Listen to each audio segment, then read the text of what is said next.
إن الحمد لله نحمده ونستعينه ونستغفره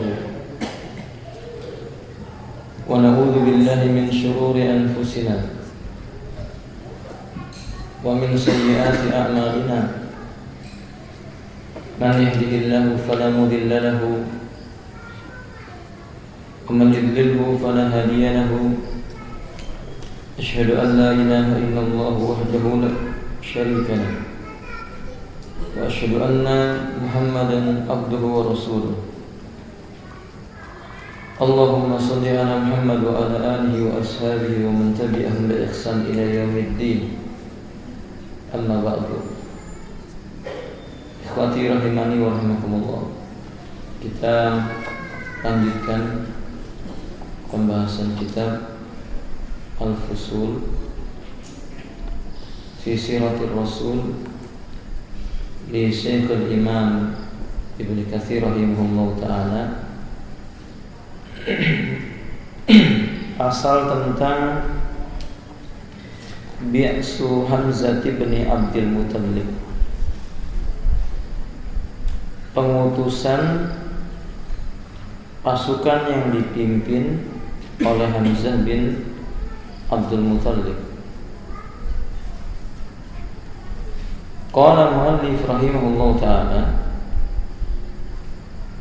thumma ba'asa ammahu Hamzah radhiyallahu ta'ala anhu fi salasina raqiban minal muhajirin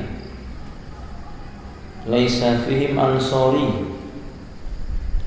ila sayfil bahri faltaqa bi Abi Jahlin ibn Hisham wa rabbin ma'ahu zuha'u salasami'ah fahala bainahum Majdi ibn Amr al-Juhani li'annahu kana muwadi'an lil fariqain. Kemudian kata beliau, Nabi SAW mengutus Hamzah, paman beliau, Hamzah ibnu Abdul Muttalib, dengan membawa pasukan yang berjumlah kurang lebih 300 orang, dan semua ini merupakan pasukan berkuda. Seluruh 300 orang ini, 30 orang maksud saya, 30 orang pasukan berkuda ini semuanya dari kalangan muhajirin. Dan ikhwati rahimani wallah, tidak ada satupun orang Ansor yang ikut bersama pasukan ini. Ini tentu atas dasar perintah Rasulullah SAW. Pasukan ini dikenal dengan Sariyatu Sayfil Bahri. Di kitab Ar-Rahiqul Maktum dijelaskan pasukan ini dikenal dengan Sariyah Sayful Bahri, Brigade Perang Sayful Bahri.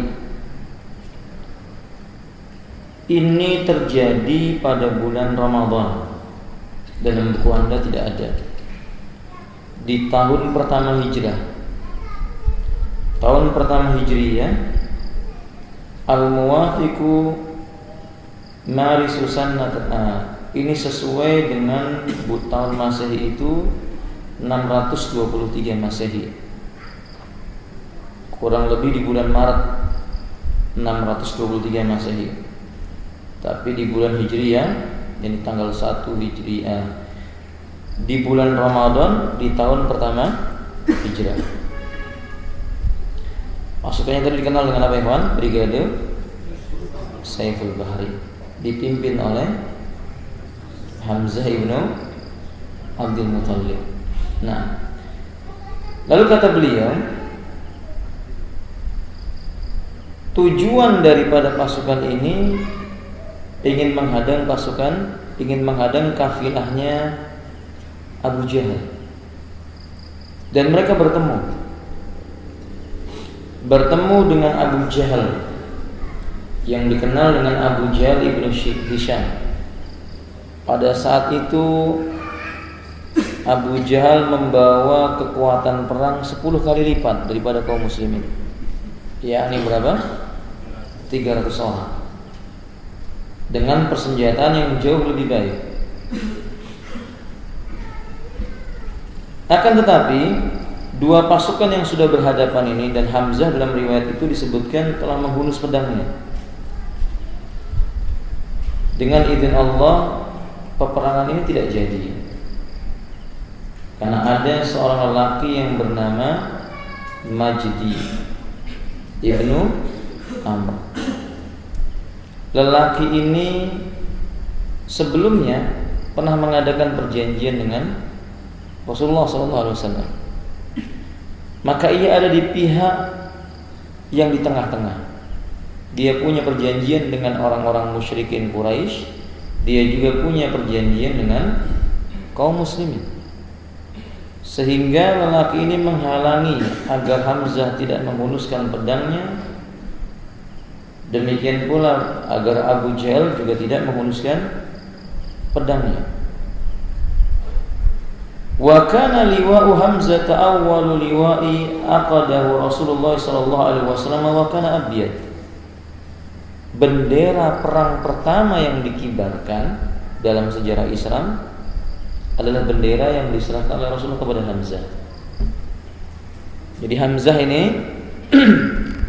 panglima perang yang pertama diserahi liwa. Bendera perang ini, komando perang diberikan kepada Hamzah bin Abdul Muthalib. Itu menunjukkan bukti keutamaan beliau radhiyallahu ta'ala. Dan ketika itu benderanya berwarna putih. Wallahu ta'ala a'lam bishawab. Tetapi di antara 30 pasukan berkuda itu ada salah satu yang diserahi oleh Hamzah memegang bendera. Namanya adalah Abu Marsad. Ini Abu Marsad. Lebih dikenal dengan sebutan nama aslinya adalah Kanas ibnu Husain. Pakai shad ya. Al-Ghanawi radhiyallahu ta'ala. Apa yang bisa kita ambil faedah? Bahwa Allah Subhanahu wa ta'ala menghendaki perang ini belum sampai terjadi, tapi sudah berhadapan dua kekuatan perang. Dan kaum muslimin tidak merasa kecil hati dengan jumlah yang banyak milik orang kafir. Karena memang bagi kaum muslimin perang itu ibadah ketika telah disyariatkan. Kedua, dalam pasukan perang adat yang diberikan atau disampaikan oleh Nabi adalah patuh kepada pimpinan perang. Berarti disyariatkannya mengangkat panglima perang. Dan panglima perang pada saat itu yang terpilih adalah Hamzah ibn Abdul Muthalib. Ketiga, kisah ini menunjukkan Islam juga mengenal liwa, bendera perang. Itu menunjukkan tidak diharamkan sebuah negara, sebuah wilayah, sebuah kekuatan perang memiliki lambang-lambang perang, selama lambang-lambang perang itu tidak mengandung unsur perkara yang melanggar syariat. Dan bendera perang ketika itu imma berwarna putih, imma berwarna hitam. Hanya kebanyakannya pasukan perangnya Rasulullah itu benderanya berwarna putih. Seringnya pasukan perang kaum muslimin itu benderanya berwarna putih. Dan ini yang diberikan oleh Rasulullah kepada Hamzah, dibawa oleh sahabat Nabi yang bernama siapa tadi? Abu Marsad. Siapa namanya? Tayyib, ahsan, barakallahu fiik. Jangan lupa ya. Saya tambahkan, sebagian orang pernah bertanya, apa hukumnya menghormati bendera? Sebagian orang tergesa-gesa sembari berkata syirik. Sebagian orang berkata tidak syirik tapi haram. Sebagian orang lagi berkata mubah, boleh-boleh saja. Sebagian lagi berkata makruh. Maka para ulama seperti Al-Imam Al-Utsaimin dan yang lainnya ditanya tentang menghormat bendera, maka beliau berkata, hukumnya sesuai dengan keadaannya. Jika yang dimaksud menghormat ini adalah untuk menunjukkan ini lambang sebuah kekuatan perang di medan perang, di mana kaum muslimin berkumpul padanya, boleh. Tapi mengagungkannya, mengkultuskannya, haram. Dekat dengan perbuatan apa? Syirik. Jadi nggak selalu menghormat bendera itu hukumnya haram. Maksudnya menghormat itu dalam artian menjadikan sebuah bendera itu sebuah lambang. Karena di zaman Nabi pun begitu. Supaya kaum muslimin mengerti ini pasukan kaum muslimin, di sini mereka harus berkumpul, di sini strategi perang diatur, boleh. Tapi kalau mengagungkan bendera seperti mengagungkan Allah Ta'ala, haram hukumnya. Rela mati hanya karena apa? Bendera. Adapun yang dilakukan oleh kaum muslimin dengan memegang bendera, itu di zaman dahulu adatnya sebuah peperangan itu ditandai dengan tertancapnya atau berkibarnya bendera sebagai tanda kekuatan. Maka tidak heran Ja'far Ibnu Abi Thalib, beliau meninggal dalam keadaan tangan kanan memegang bendera putus dipegang dengan tangan kiri. Tangan kirinya putus dipeluk sehingga beliau mati dalam keadaan tetap memeluk apa? Bendera. Kemudian diambil oleh pasukan kaum muslimin yang lainnya. Itu tidak menunjukkan keharaman. Maka hati-hati menganggap sesuatu itu haram ataupun kekufuran ataupun kesyirikan. Kita perlu bertanya kepada siapa? Ahlul ilmi. Karena sekarang banyak orang berkata, pokoknya hormat bendera musyrik, kafir, murtad dari Islam. Padahal tidak demikian keadaannya. Tergantung keadaan dan kondisinya. Wallahu ta'ala a'lam bishawab. Kemudian hikmah yang kita bisa ambil, tidak terjadinya pertumpahan darah antara pasukannya Hamzah ibn Abdul Muttalib dengan pasukan Abu Jahal. Ini justru semakin menunjukkan kekuatan kaum muslimin semakin solid. Sehingga Majdi Ibnu Amr mengetahui kalau peperangan ini terjadi, belum tentu Abu Jahal akan menang. Maka dia menengahi. Lalu keduanya pun sepakat karena ada penengah. Ini juga memberi faedah kepada kita. Tidak ada larangan bagi kaum muslimin mengadakan perdamaian, menunda peperangan ketika kemaslahatan dijumpai lebih besar. Maka tidak ada larangan. Sejarah sudah menunjukkan demikian. Bukan begitu berhadapan mesti langsung berperang, tidak. Ketika kemaslahatannya menunda peperangan, Islam tidak melarangnya. Wallahu ta'ala a'lam bishawab. Kemudian Imam Ibnu Katsir berkata, pasal berikutnya Ba'su Ubaidah ibn Haris ibn al-Muttalib. Pengiriman pasukan atau barikade yang dipimpin oleh Ubaidah ibn Haris ibn al-Muttalib. Beliau berkata, wa ba'asa Ubaidah ibn al-Haris ibn al-Muttalib fi Rabi'il akhir fi 60 aw 80 raqiban min al-muhajirin aidan ila ma'in bil Hijaz bi asfali saniyatil marah. Kemudian Rasulullah SAW mengutus kembali barikade yang dipimpin oleh Ubaidah ibn Haris ibn Muttalib. Terjadi di bulan Rabiul Awal, sama di tahun yang sama, tahun pertama Hijrah, dengan membawa 60. Dalam riwayat yang lainnya disebutkan membawa 80 pasukan berkuda. Semua dari kalangan muhajirin. Ini pergi menuju ke salah satu sumber air yang ada di Hijaz. Letaknya ada di bagian paling bawah lembah Saniyah Al-Marah. Dikatakan oleh beliau di sini, falaqau jam'an adiman min Quraisyin alaihim Ikrimah ibni Abi Jahal. pasukan Ubaidah ini bertemu dengan pasukan besar, rombongan besar tentara Quraisy, kafilah Quraisy, yang di sana ada salah seorang lelaki yang bernama Ikrimah, putranya siapa ya kawan? Abu Jahal, dan dia pemimpinnya. Kalau yang pertama tadi itu Hamzah bertemu dengan bapaknya si Abu Jahal itu sendiri, maka si Ubaidah justru beliau bertemu dengan Ikrimah, dan Ikrimah terkenal kejam dan orang yang dikenal pandai strategi perang dari kalangan orang-orang Quraisy. Ketika Ikrimah ini masih kufur ya, yang nanti pada akhirnya kita akan menjumpai Ikrimah ini masuk Islam. Ikrimah ini masuk Islam. Nah, wakila balkan alaihim Mikras ibni Hafsin falam yakun bainahum kitab.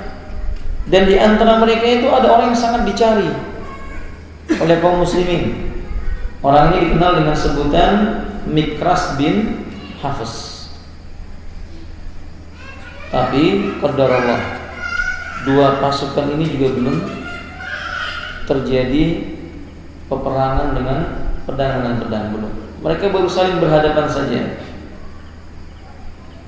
Dan ikhwanillah rahimanillah, beliau mengatakan selanjutnya, inna anna Sa'd ibn Abi Waqqas rasaqal musyrikina yawma idzin bisahmin fa kana awwala sahmin rumiya bi fi sabilillah.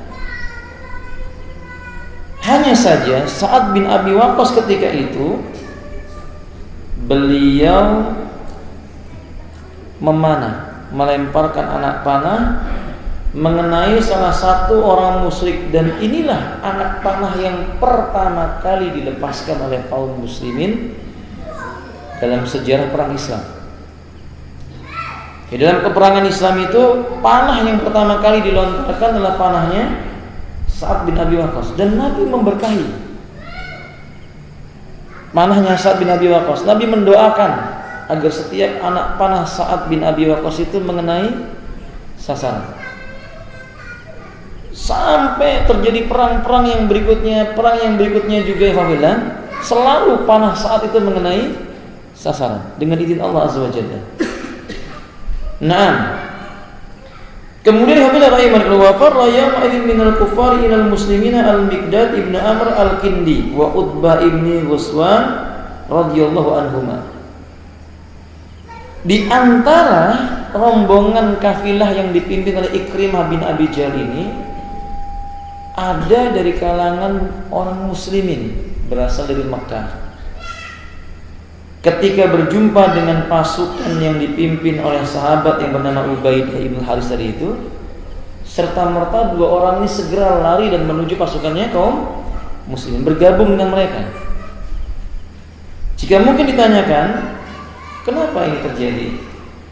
Kenapa orang-orang ini kok bersama dengan orang-orang kafir? Dalam kitab Ar-Rahiqul Maktum dijelaskan, keduanya tidaklah bergabung dengan pasukan Ikrimah kecuali mereka berharap bila melewati sebuah tempat bertemu dengan kaum muslimin, mereka akan bergabung. Karena sulitnya keluar dari kota Makkah menuju Madinah. Setiap siapapun yang keluar dari kota Makkah menuju Madinah akan dibunuh oleh orang-orang Quraisy. Nah, mereka mengambil kesempatan ini ketika pasukan Ikrimah, rombongan Ikrimah lewat, berjumpa dengan pasukan Ubaidah, dua orang ini pergi menjumpai pasukan Ubaidah dan diterima. Mereka dua orang ini namanya adalah Al-Miqdad ibnu Amr al-Kindi dan Utbah bin Ghuswan radhiyallahu ta'ala anhuma. فكان هذان البئسان أول راية عقد رسول الله صلى الله عليه وسلم ولكن اختلف في أيهما كان أول وقيل إنهما كان في السنة الأولى من الهجرة وهو قول ابن جرير الطبري رحمه الله تعالى والله تعالى أعلم بالصواب. Kata beliau, kedua pasukan kecil tersebut, pasukan siapa maksudnya? Hamzah, dan pasukan siapa? Ubaidah, adalah panji pertama yang dikibarkan oleh Rasulullah Tetapi masih diperdebatkan mana di antara kedua pasukan tersebut yang lebih dahulu dikirim. Apakah Hamzah ataukah Ubaidah? Yang benar adalah pasukan Hamzah, yang rajih. Pasukan Hamzah yang lebih dahulu dikirim. Wallahu ta'ala a'lam bishawab. Nah, dari kisah yang kedua ini juga kita bisa mengambil faedah. Faedah yang pertama, Allah kehendaki bertemu kembali pasukan muslimin dengan pasukan kufar dan tidak mesti keduanya harus berperang. Hanya kaum muslimin sudah berazam untuk berperang. Buktinya salah satunya adalah Sa'ad bin Abi Waqqas. Dia telah melepaskan anak panah. Dan tidak ada balasan dari orang-orang musyrikin Quraisy. Itu menunjukkan ketakutan mereka terhadap pasukan kaum muslimin dengan izin Allah Azza wa Jalla. Faedah yang kedua, ini termasuk strategi perang. Tidak mengapa kaum muslimin bergabung dengan pasukan orang-orang kafir, tetapi begitu berjumpa dengan kaum muslimin, mereka lari dan bergabung bersama dengan kaum muslimin. Ini tidak dilarang dalam Islam. Sehingga bergabungnya seorang muslim kepada pasukan kufar dengan niat untuk bergabung dengan pasukan kaum muslimin tidak termasuk wala. Tidak termasuk loyal kepada orang-orang musyrik, sama sekali tidak. Dan ini termasuk strategi yang diizinkan di dalam Islam. Sebagai buktinya tadi dua orang. Siapa namanya? Tolong diulang. Siapa namanya? Miqdad ibnu Amr al-Kindi. Dan yang kedua, nah, alhamdulillah. Yahdikumullah ya subhanakum. Nah, hafidhah rahimanillah. Kemudian hafidhah rahimanillah, selanjutnya masuk kepada Ghazwatul Badr al-Ula, perang Badar yang pertama, atau disebut dengan perang Badar Sughra. Perang Badar Sughra. Summa ya, keliru ya Pak. Afwan. Ghazwatul Buat.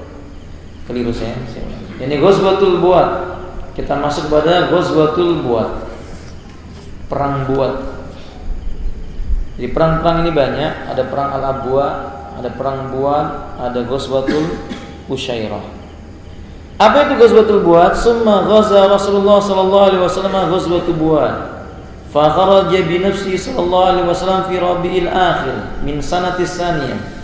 Wastamala al-Madinati Sa'ib ibn wastamala al-Madinati As-Sa'iba ibn Usman ibn Mad'un.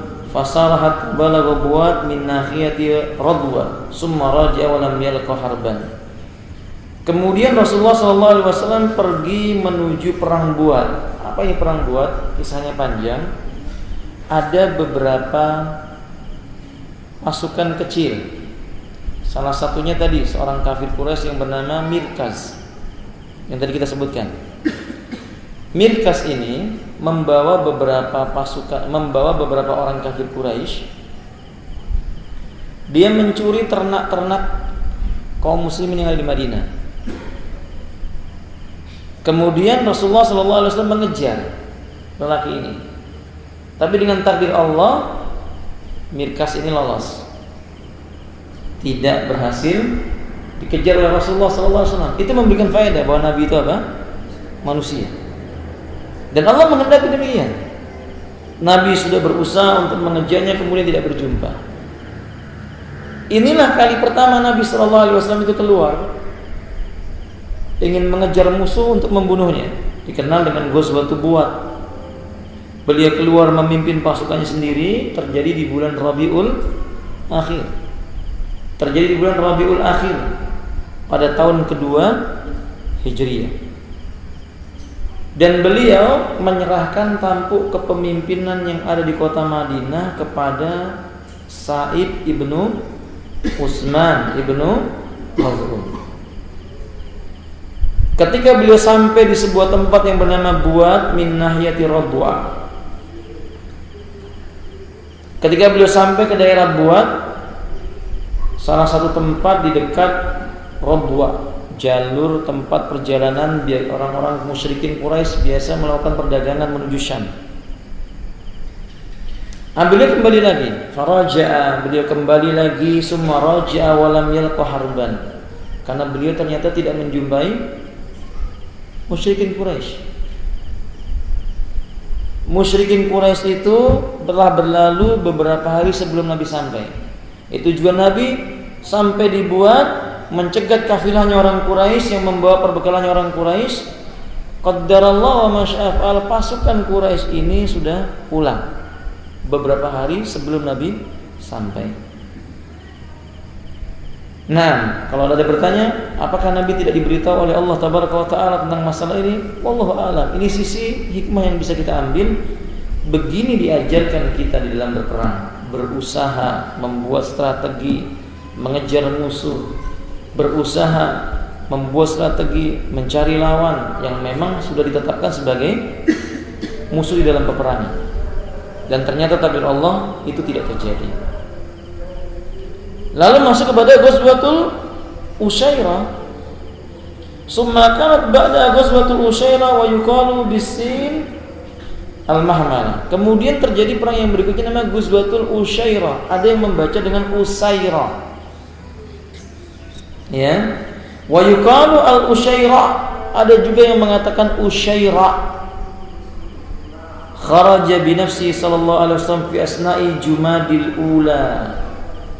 Nabi pun memimpin pasukan perang ini. Dan itu terjadi pada bulan Jumadil Ula. Hatta balaghaha wa hiya makana bi batni Yanbu. Sampai di Usairah, sebuah tempat di daerah sekitar Yanbu. Wa aqama hunaka baqiyati syahri wa layali. Beliau tinggal di daerah tersebut beberapa hari sampai bulan Jumadil Ula itu habis. Masuk di Jumadil Akhir. Di Jumadil Akhir beliau pulang kembali. Di tempat itu beliau bertemu dengan Bani Mudlij dan beliau mengadakan perjanjian dengan Bani Mudlij. Summa raja'a wa lam yalqa qaidan, kemudian beliau pulang, tidak berjumpa sedikit pun dengan musuhnya. Kata para ulama, ini ada hikmah. Apa hikmahnya? Rasulullah SAW membawa pasukan perang supaya bertemu dengan kabilah-kabilah Arab sepanjang perjalanan, agar tersampaikan berita ini kepada pasukan Quraisy bahwa Rasul memiliki kekuatan perang yang tidak bisa diremehkan. Makanya Bani Mudlis pun bersedia membuat sebuah perjanjian dengan Rasulullah SAW. Dan di antara isi perjanjian itu secara ringkasnya, Nabi SAW berjanji selama air laut tidak mengering, maka Bani Mudlis berhak mendapatkan bantuan dari pasukan kaum muslimin jika mereka dizalimi. Sebaliknya, Bani Mudlis akan membantu kaum muslimin jika mereka didolimi oleh orang-orang Quraisy. Perjanjian seperti ini hak. Sehingga sebagian ulama mengatakan Bani Mudlij sekutunya kaum muslimin. Padahal Bani Mudlij ketika itu justru sebagian besarnya masih kufur, belum masuk dalam agama Islam. Ini sangat amat jelas bagaimana Rasulullah SAW bersekutu dengan sebagian manusianya belum masuk dalam apa? Islam. Apakah kita akan berkata Nabi keliru? Bersekutu dengan orang musyrik, bersekutu dengan orang Quraisy? Tidak. Ini strategi perang. Enggak seperti sekarang sebagian orang, saya ulang-ulang kepada antum, saya sampaikan kepada antum. Sebagian orang mengatakan enggak boleh bersekutu dengan orang kafir, enggak boleh bersekutu dengan orang musyrik. Padahal dalam beberapa keadaan bersekutu yang tidak mempengaruhi nilai agama seorang muslim tidak dilarang. Kalau ada kemaslahatan yang besar, tentu itu dipandang dengan keilmuan, bukan dengan hawa nafsu. Dan benar berita ini pun sampai kepada kabilah yang ada di Mekah. Orang-orang Quraisy mendengar pasukan kaum muslimin, sehingga ini membuat setiap kabilah-kabilah yang dari Quraisy berangkat menuju ke Syam, mereka ketakutan. Sejak saat itu mereka kalau berangkat menuju Syam, minimal ontanya itu berjumlah 1000, itu minimal. Maka mereka berangkat sampai 2500 onta. sampai pasukannya berjumlah 700 orang, 800 orang, karena ketakutan mereka terhadap pasukan kaum muslimin. Mana kaum muslimin tadi ya? Rasul kalau mengirim paling banter berapa tadi? Paling banyak berapa tadi itu? 80 pasukan berkuda. Mereka mengirim sampai 700, sampai 400. Faedah yang bisa kita ambil saudara kaum muslimin, lihat, ketika Allah Subhanahu wa taala memasukkan dalam hati diri kaum muslimin hidayah, ilmu agama, sadaq, ilmunya menjaga pemiliknya. Sebagaimana ucapan para ulama, wa ammal ilmu yuhafidhu sahibahu wa amma sahibul amwal fakana huwa yuhafidhu amwalahu fihi ta'am. Orang yang punya ilmu agama, ilmu akan membimbing dan menjaga dirinya. Sedangkan orang yang punya harta dan kaya raya, dia akan capek dengan menjaga apa? Hartanya. Lihat orang musyrikin Quraisy. 2.500 onta penuh dengan berbagai macam perlengkapannya, dengan 700 pasukannya, lengkap dengan persenjataannya, dengan rasa kekhawatirnya. Mereka takut sekali dan mereka lelah menjaga hartanya itu. Kaum muslimin tidak ada kelelahan mereka. Keberangkatan mereka atas dasar iman, amal yang dibangun di atas ilmu, basyirah yang nyata, dan mereka tahu keberangkatan mereka itu kemuliaan. Jika mereka wafat, mereka masuk surga. Jika mereka menang, diberikan oleh Allah kemuliaan, dapat harta rampasan perang. Tidak ada ilmu. Dari sini kita bisa mengambil faedah juga bahwa orang kafir, ketakutan mereka terhadap hilangnya harta, ketakutan mereka terhadap hilangnya harta mereka itu membuat mereka lupa bahwa sesungguhnya harta itu tidak menemani mereka sampai menjumpai kematiannya. Dari situ kita bisa juga mengetahui ternyata ciri-ciri orang kafir itu begitu ya, Pak. Sangat amat cinta dengan apa? Harta benda dunia. Beda dengan kaum muslimin. Kaum muslimin mendapatkan harta untuk beribadah. Jika mereka mendapatkan harta rampasan perang, 1/5-nya untuk siapa? Rasulullah SAW. Sisanya dibagi oleh Rasulullah kepada kaum muslimin. Jika mereka dapatkan, mereka gunakan lagi untuk berjuang di jalan Allah, untuk beribadah kepada Allah Azza wa Jalla. Sedangkan orang-orang Quraisy, musyrikin Quraisy, mereka dapat harta mengembangkan harta, dapat harta mengembangkan harta. Hidup mereka kering. Setiap hari dikhawatirkan, merasa khawatir kalau diserang oleh kaum muslimin, merasa takut kalau mereka dicegat oleh kaum muslimin, dan seterusnya. Faedah, ikhwan, ternyata pelajaran besar bisa kita ambil.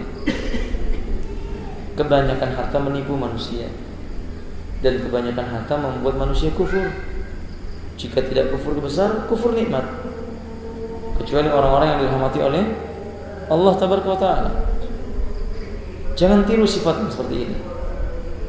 Dan ternyata harta itu membuat manusia jadi pengecut. Lihat, untuk menjaga 2.500 ontanya, dia menurunkan 700 pasukan perang, 500 pasukan perang. Betapa pengecutnya manusia gara-gara apa? Harta. Dalam riwayat Imam Abu Daud, 3 perkara yang membuat manusia itu menjadi pengecut dan bakhil. 1, anak keturunan. Nah, berapa banyak kita mengetahui seorang pemuda ketika dia belum menikah dermawan, sedekah, infak, masya Allah. Tapi begitu dia sudah punya anak, kemana sedekahnya? Kemana infaknya? Dia takut miskin karena berpikir tentang siapa? Anak-anaknya. 2, Nabi menyebutkan wanita, istri. Itu kenyataan. Sebelum seorang pemuda menikah, dia bersedekah kepada ibunya. Berapa saja keperluan orang tuanya dia akan berikan. Tapi begitu dia menikah, dia jadi bakhil, pelit. Ibunya membutuhkan, dia berpikir minta izin kepada siapa? Si istri. Padahal hartanya milik siapa? Milik suaminya, karena suami yang mencarinya. Yang ketiga kata Nabi, kekayaan.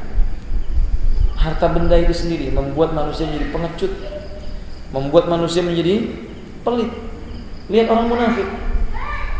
Di saat terjadi perang, perintah perang, orang munafik berkata, saya punya istri, saya punya anak, kebun saya belum diurus.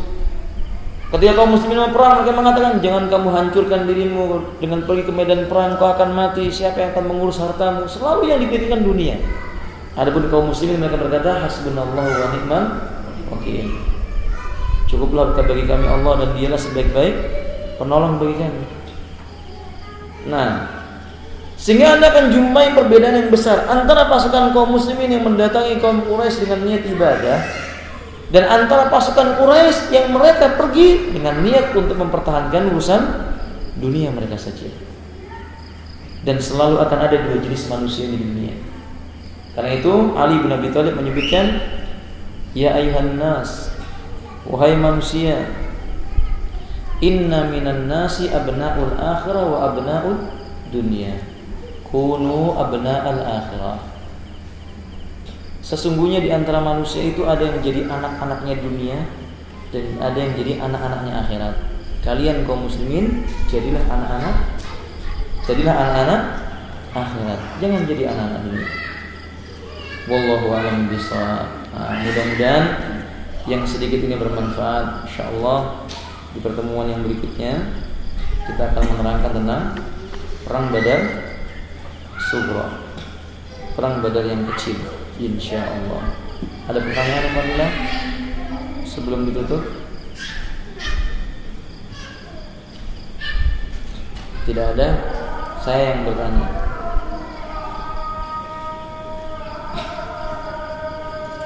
Pertanyaan yang pertama, perang yang pertama kali terjadi namanya apa? Perang pertama yang terjadi perang apa namanya? Ghazwatul Abwa. Terjadi pada tahun berapa Hijriah? Ghazwatul Abwa terjadi pada tahun berapa Hijriah? 2 Hijriah atau 3 Hijriah? 2 Hijriah atau 3 Hijriah? 2 Hijriah. Sementara tadi pasukannya Hamzah tahun berapa Hijriah? Tahun pertama? Kalau begitu di luar mana?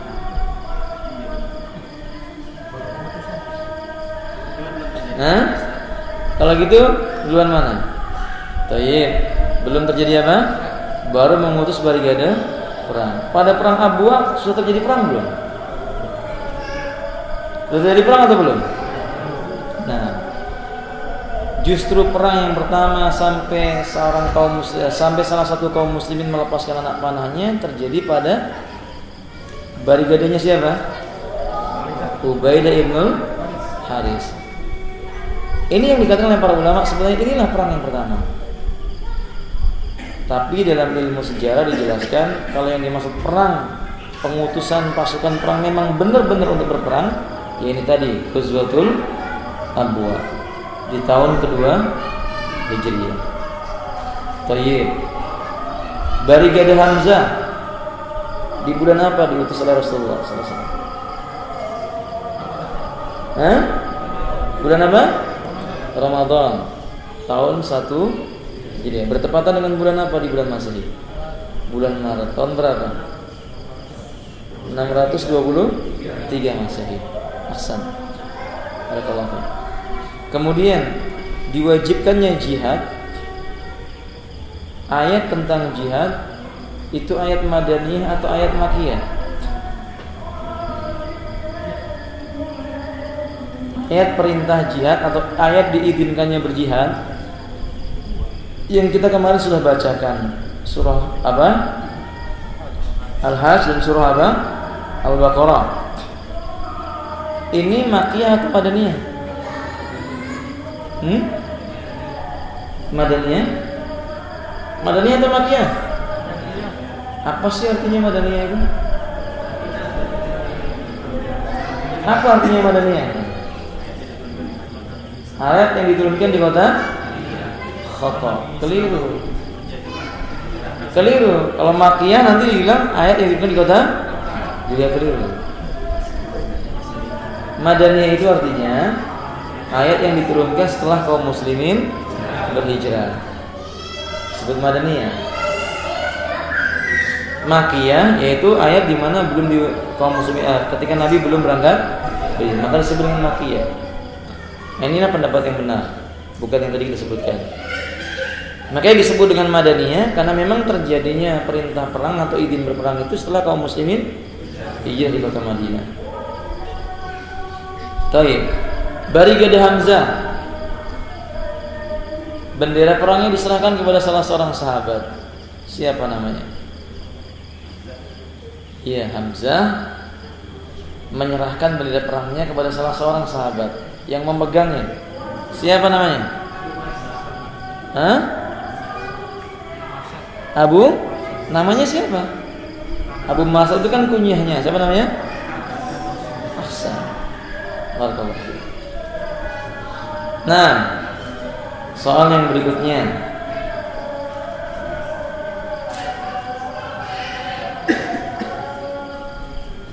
Kaum muslimin dipersaudarakan oleh Rasulullah SAW di Madinah. Salah satu yang dipersaudarakan adalah Abdurrahman bin Auf. Siapa yang dipersaudarakan dengan Abdurrahman bin Auf? Siapa nama lelaki yang dipersaudarakan dengan Abdurrahman bin Auf? Minggu kemarin antum sudah hafal, sudah tahu. Siapa? Sa'ad ibnu Ahsan. Sa'ad ibnu Rabi. Barakallahu fiik. Ini yang lainnya lupa ya. Jangan sampai lupa lagi. Sa'ad ibnu Rabi. Barakallahu fiik. Siapa yang berangkat berhijrah bersama Nabi sallallahu alaihi wasallam? Ada berapa orang yang berhijrah bersama Nabi sallallahu alaihi wasallam? Hah? Perhatikan pertanyaan saya. Ada berapa orang yang berhijrah bersama Nabi sallallahu alaihi wasallam? 3 atau 4? 3 atau 2? Sebutkan. Abu Bakar, kemudian Abdullah ibnu Muslim atau tidak? Muslim atau musyrik? Hah? Musyrik maka enggak berlaku baginya hukum hijrah. Jadi kalau begitu yang menemani Nabi berhijrah, kalau saya pertanyaannya siapa yang berhijrah bersama Nabi? Cuma 2. Abu Bakar dan budaknya Abu Bakar. Siapa namanya? Amr ibnu Fuhair. Ahsan. Tapi kalau ditanya siapa yang berangkat menemani Nabi dalam berhijrah, baru antum jawab berapa? 3. Oke? Karena orang kafir tidak manfaat. Dia dari Mekah menuju Madinah tidak bernilai ibadah baginya. Karena hijrah itu merupakan ibadah dan syarat diterimanya ibadah adalah ikhlas. Maksudnya ikhlas bertauhid. Kalau musyrik ya enggak diterima ibadahnya. Wa may yattaqi ghairal islami dinan fala yuqbal minhu wa huwa fil akhirati minal khasirin. Wallahu taala alam bisawab. Soal yang berikutnya, apabila rahimani wa rahimakumullah. Orang yang pertama kali menerima Rasulullah sallallahu alaihi wasallam di Kuba. Bukan di Madinah ya. Di Kuba. Ingat masih? Ada salah seorang yang menerima kedatangan Nabi sallallahu alaihi wasallam yakni ketika di Kuba. Siapa? Lupa antum ini. Abu Ayyub ketika sudah di Madinah. Ketika Nabi sudah masuk kota Madinah, kemudian Nabi duduk, Nabi turun dari ontanya, yang menyambutnya siapa? Abu Ayyub. Ahsan. Ketika di Kuba. Sudah saya sebut ini, antum lupa. Atau pura-pura lupa? Siapa? Hah? Siapa? Kulsum? Siapa lagi? Dilihat siapa? Kulsum ibnu Taib. Ahsan, barakallahu fiik. Pertanyaan berikutnya, kafilah rahimanillah. Ketika Nabi SAW berada di kota Madinah, sampai di kota Madinah, Nabi menaiki onta. Sahih? Siapa nama ontanya Nabi? Saya berharap antum kemarin bertanya kepada saya. Sampai saya tunggu-tunggu hari ini. Kok nggak ada yang tanya ya? Berarti sudah tahu semua. Yang gitu kan? Ontanya Nabi ada namanya. Siapa namanya?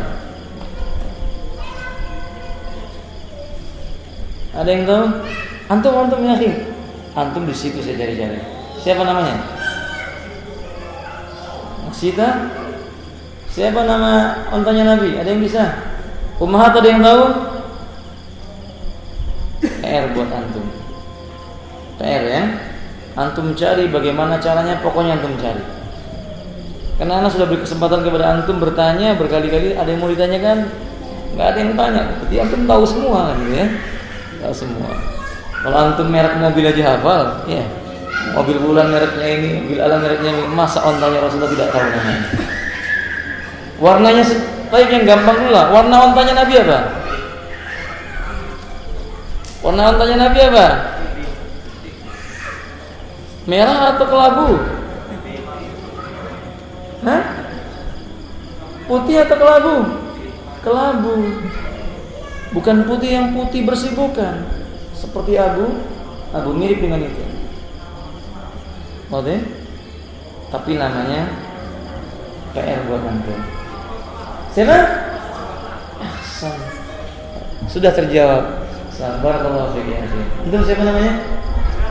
Huda. Barakallahu fiik ya akhi Huda. Insyaallah ada hadiah buat antum minggu yang akan datang ya.